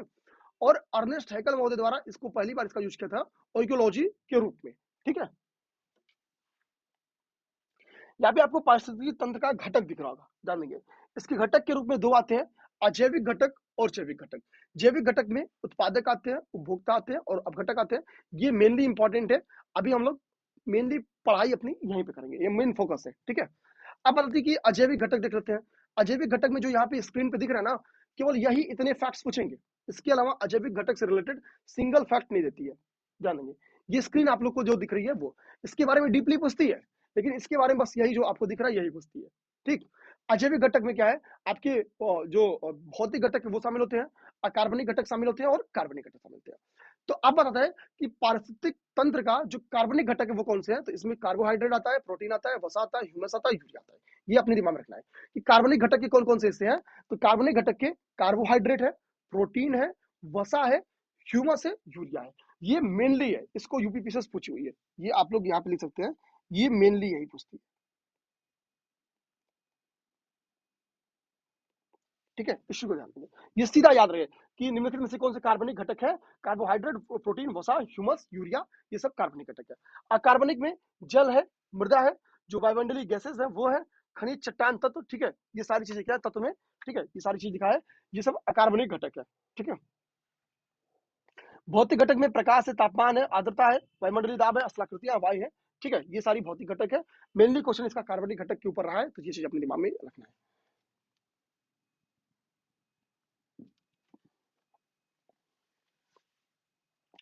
ये जो स्क्रीन पे आपको दिख रहा होगा ना, ये चार्ट, यहाँ से 2 बार क्वेश्चन आ चुका है, ठीक है। और यहाँ पे क्वेश्चन, सॉरी, 2 क्वेश्चन यहाँ से बन चुका है और यहाँ से क्वेश्चन जो बने ना वो 3 से 4 बार आ चुके हैं, ध्यान देंगे। यूपीपीएससी क्वेश्चन ये पूछती है, ठीक है, कि पारिस्थितिक तंत्र की संकल्पना सर्वप्रथम किसने दी थी, तो एमजी टास्क ने दी थी, ध्यान देंगे। दोनों वर्ड को क्लियर करेंगे। इस वर्ड के प्रयोगकर्ता ओइकोलॉजी के रूप में कौन है, अर्नेस्ट हैकल। और इसकी संकल्पना सबसे पहले किसने दी थी, तो इस पारिस्थितिक तंत्र की संकल्पना किसने दी थी, तो पारिस्थितिक तंत्र की संकल्पना दी है एमजी टॉन्सले के द्वारा, ठीक है। एमजी टॉन्सले ने इसकी कुछ विशेषताएं बताई हैं कि हर पारिस्थितिक तंत्र का अपनी उत्पादकता होती है, तो सही बात है, होती है, ठीक है। ये एक ये भौतिक तंत्रों का कार्य एक विशेष प्रकार, इसकी रचना जैविक एवं अजैविक घटकों से मिलकर होती है, ठीक है। तो जैविक एवं अजैविक घटकों से मिलकर होती है, तो ये तो हम लोगों ने ऊपर ही देख लिया कि जैविक घटक है, अजैविक है और ये जैविक घटक है। तो जाहिर सी बात है कि पारिस्थितिक तंत्र का निर्माण कैसे होता है, अजैविक एवं जैविक घटकों के से मिलकर होता है, ठीक है। इनकी अपनी उत्पादकता है, तो जाहिर सी बात है कि ये अजैविक एवं जैविक घटक जहाँ पे रहेंगे तो इनकी अपनी उत्पादकता तो रहनी ही रहनी है, ठीक। ये सबसे बड़ी बात है। यूपीपीसीएस पता नहीं क्या उसका प्रेम है, पारिस्थितिक तंत्र निम्नलिखित में से किससे संबंधित है, ये खुला तंत्र है, ये बंद तंत्र है, ठीक है, ये ऐसा तंत्र है, वो वैसा तंत्र है, ऐसे पूछती रहती है। और एक ये इतना फेवरेट क्वेश्चन उसका है, जिसका मतलब आप कहेंगे ना कि सबसे फेवरेट क्वेश्चन में से इसका एक है ये, ठीक है, खुला तंत्र। इस पूरे कॉन्सेप्ट में से आपको परिभाषा ना पता रहे चल जाएगा, किसने संकल्पना दी टांसले महोदय ने, ये ना पता रहे चल जाएगा, किसने इस वर्ड का पहली बार यूज किया, ठीक है, वो ना पता रहे चल जाएगा। लेकिन ये भैया खुला तंत्र से इनका इतना संबंध है, यहाँ से क्वेश्चन आता है। एक्चुअली जो पारिस्थितिक तंत्र क्या होता है, उस वो क्या होता है कि इसमें ऊर्जा तथा पदार्थों का लगातार निवेश और बहिर्गमन, यानी अंदर और बाहर जाते रहते हैं। तो जाहिर सी बात है कि ये एक क्लोज अगर होगा ना, तो भैया निवेश और बहिर्गमन ये बेसिकली क्या होगा, पदार्थों का नहीं होगा। चूंकि पारिस्थितिक तंत्र में क्या है कि ऊर्जा एवं पदार्थों का लगातार निवेश एवं बहिर्गमन होना रहता है, इसी से पता चलता है कि पारिस्थितिक तंत्र एक खुला तंत्र है। इश्यू को ध्यान देंगे, पारिस्थितिक तंत्र क्या है, एक खुला तंत्र है। इश्यू को ध्यान देंगे, ये सारी वैल्यू एडिशन करके मैंने लिख दिया है ताकि आपको दिक्कत ना हो। यहाँ से पेपर में क्वेश्चन खूब बने हुए हैं, इश्यू को ध्यान देंगे।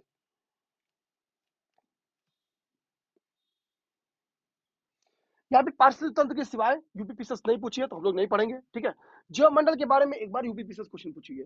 यूपीपीसीएस क्वेश्चन ये पूछी है कि निम्नलिखित में से कौन सा पृथ्वी का सर्वाधिक वृहत पारिस्थितिक तंत्र है। तो पृथ्वी का सर्वाधिक वृहत पारिस्थितिक तंत्र जीवमंडल है, कि जीवमंडल में मिट्टी, जल, वायु, सेल ये सब शामिल होते हैं, ध्यान देंगे, ठीक है। तो जीवमंडल में मिट्टी, जल, वायु, सेल सब शामिल होते हैं, अर्थात पृथ्वी का सर्वाधिक वृहत पारिस्थितिक तंत्र क्या है कि जीवमंडल है, इसी को ध्यान देंगे, ठीक है। यहाँ पे कुछ इंपॉर्टेंट फैक्ट्स लिखे हैं इस साइड में, और इन फैक्ट्स में से देखेंगे, मैं सारे नहीं पढ़ाऊंगा, जिसमें मैंने हाईलाइट किया है ये फैक्ट्स यूपीपीसीएस से पूछिए तो मैं ये बताता हूँ, ठीक है। कह रहा कि पारिस्थितिक तंत्र के प्रत्येक पोषण स्तर से जब आगे बढ़ते हैं, यानी देखेंगे पोषण स्तर अभी हम लोग पढ़ाने वाले हैं, या अभी मैं इसको क्या करता हूँ छोड़ देता हूँ, नीचे साथ पोषण स्तर है, अभी आप लोग देख लीजिए नीचे पोषण स्तर है, मैं वहां पे इसको समझाऊंगा, ठीक है। पारिस्थितिक तंत्र में अपने समझ आना कि कई सारे पोषण स्तर मिलते हैं, प्राथमिक पोषण स्तर, द्वितीय पोषण स्तर, तृतीय पोषण स्तर, ठीक है। कह रहा कि जब एक पोषण स्तर से आप लोग सेकंड पोषण स्तर में जाते हैं तो प्रत्येक पोषण स्तर से आगे बढ़ने पे क्या होता है, ऊर्जा का ह्रास होता है, ठीक है। जो लिंडमैन का थियरी है ऊर्जा का, ऊर्जा ह्रास का जो उनकी थियरी है, 10% ऊर्जा का जो रूल है, ठीक है, अगर वो आपके दिमाग में चला होगा तो आप समझ जाएंगे कि एक लेयर से, यानी एक स्तर से आप लोग दूसरे स्तर में जाते हैं तो होता क्या है, ऊर्जा का ह्रास होता है। इसको समझने के लिए थोड़ा धैर्य रखना है, अगर समझ में आ गया तो कोई बात नहीं है, जिनको नहीं आया होगा 5 से 7 मिनट धैर्य बनाए रखेंगे, ये चीज भी समझ में आ जाएगी, ठीक है। मानव निर्मित जो कृत्रिम पारिस्थितिक तंत्र है वो धान की खेत है, यूपीपीसीएस से यहाँ से खूब क्वेश्चन पूछिए। जो प्राकृतिक तंत्र है वो कौन है, वन, तालाब, झील, ये सब प्राकृतिक तंत्र है। जो धान की खेत ये सब है, ये बेसिकली आपके मानव निर्मित तंत्र है, प्राकृतिक तंत्र है, इस चीज ध्यान देंगे। समुद्री जल में सोडियम क्लोराइड सबसे ज्यादा पाई जाती है, ये अब इसको ज्योग्राफी का क्वेश्चन कर लीजिए या इसको इन्वायरमेंट का क्वेश्चन कर लीजिए, ठीक है।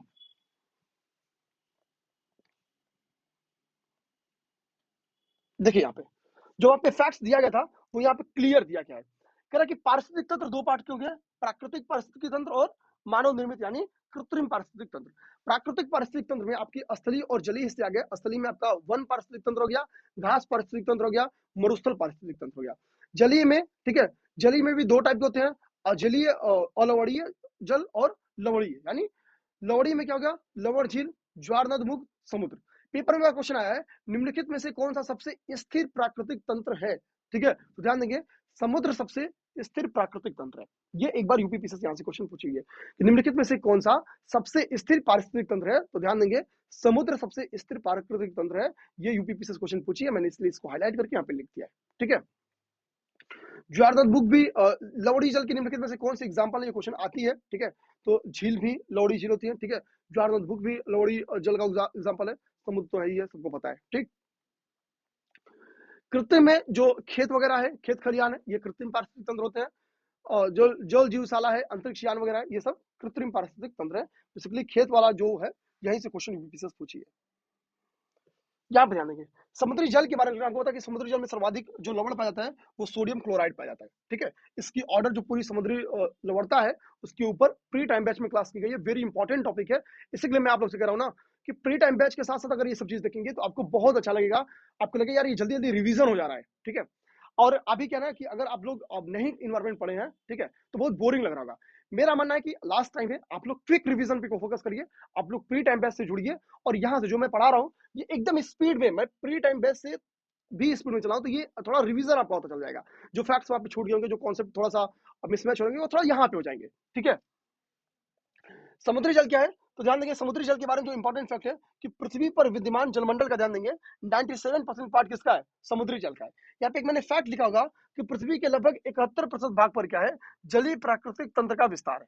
तो अगर क्वेश्चन आएगा कि निम्नलिखित में से कौन सा सबसे बड़ा प्राकृतिक तंत्र है, भूमि, फलना, ढिमका, जल, ठीक है, तो जलीय प्राकृतिक तंत्र सबसे बड़ा विस्तार है इसी का। यही कारण है कि सबसे जो बड़ा प्राकृतिक तंत्र है वो क्या हो गया आपका, जलीय प्राकृतिक तंत्र हो जाएगा, ठीक है, जीवमंडल में। अब प्राकृतिक पारिस्थितिक असंतुलन का पे कारण लिखा है, ठीक है। तो मूल कारण तो वनोन्मूलन है, क्योंकि वनोन्मूलन कर देंगे तो इससे सब चीज गड़बड़ा जाता है, ठीक है। वनोन्मूलन क्या है, ये एक ऐसा हम लोग कह सकते हैं कि घटना है जिससे सारे क्षेत्र गड़बड़ाते हैं, ठीक है, सबके सब सब। क्योंकि वनोन्मूलन कर देंगे तो प्राकृतिक आवास नष्ट हो जाएंगे, ठीक है। इसके बाद से जो ऑक्सीजन की मात्रा यानी वायुमंडल में, ठीक है, वो भी गड़बड़ा जाएगी, ठीक, सीओ2 की मात्रा में वृद्धि हो जाएगी। तो ये मतलब वनोन्मूलन कहते हैं ना कि सारे डायमेंशन को का जो सारी परेशानियां एनवायरमेंट से रिलेटेड वो सब इसी में निहित है। अन्य कारणों में मरुस्थलीकरण है, ठीक है, मरुस्थलीकरण है, बाढ़ है, अकाल है, वर्षा की परिवर्तनीयता है, ये सभी कारण खैर असंतुलन के लिए जिम्मेदार है। हालांकि मुख्य कारण वनोन्मूलन है, इस चीज को जानेंगे। मुख्य कारण वनोन्मूलन है, क्योंकि सबकी जननी यही है, वनोन्मूलन करेंगे तो मरुस्थलीकरण को बढ़ावा मिलेगा। कैसे, मैं समझा देता हूँ। देखिए,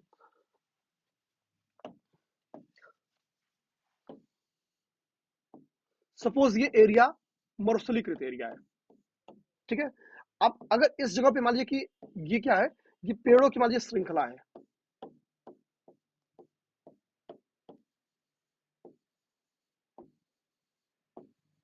ठीक है। अब क्या है कि यहां से क्या हो रहा है ना, हवा फ्लो कर रही है, एयर फ्लो कर रही है, ठीक है। तो ये मरुस्थल से क्या है कि जो धूल के कण, रेत के कण बह के इधर आएंगे, तो पेड़ पौधे क्या करेंगे, इनको रोक लेंगे, इनका विस्तार इधर नहीं होने देंगे, इनका विस्तार इधर नहीं होने देंगे, ध्यान देंगे, इनका विस्तार इधर नहीं होने देंगे। अब क्या है, जब आप इन्हीं को खत्म कर दोगे, वनोन्मूलन करके इन्हीं को खत्म कर दोगे, तो इजिली क्या होगा, इजिली क्या होगा, इस मरुस्थल का विस्तार अंदर तक हो जाएगा। तो इससे क्या है कि वनोन्मूलन क्या है, अब देखिए मरुस्थलीकरण क्या है, वनोन्मूलन में शामिल है, ठीक है। इसको जानेंगे, ठीक। बाढ़ भी वनोन्मूलन में शामिल है। जब वनोन्मूलन कर देंगे तो बाढ़ में क्या होगा, बाढ़ में वृद्धि हो जाएगी, क्योंकि जैसे हम लोग बोलते हैं ना शंकर जी की जटाएं, शंकर जी की जटा एज द मतलब ऐसा माना जाता है, ठीक है। अब देखिए गंगा जी के प्रवाह को रोक लेती है, तो शंकर जी की जटा को अगर हम लोग क्या करें कि बेसिकली पेड़ मान ले, ठीक है। तो सपोज करें कि अगर अच्छा खासा पेड़ रहे तो बाढ़ की समस्या से निजात मिलेगी, तो फ्लो रुक जाएगा, ठीक है। बांध जो है वो मजबूत हो जाएंगे। तो कई सारी समस्या क्या है, बाढ़ से रिलेटेड जो मैक्सिमम समस्या है ना, वो वनोन्मूलन की ही देन है। तो अगर वन लगाएंगे, ठीक है, वन, तो उसका रिजल्ट अलग है, ठीक है। तो ये बेसिकली देख लेंगे। तो पारिस्थितिक असंतुलन का इसी कारण मुख्य जो जिम्मेदार कारक है वो वनोन्मूलन है, इसी को जानना है। पर्यावरणीय अपकर्ष मैंने ऊपर समझा दिया है, ठीक है, तो यहाँ पे आपको दिक्कत नहीं होगी।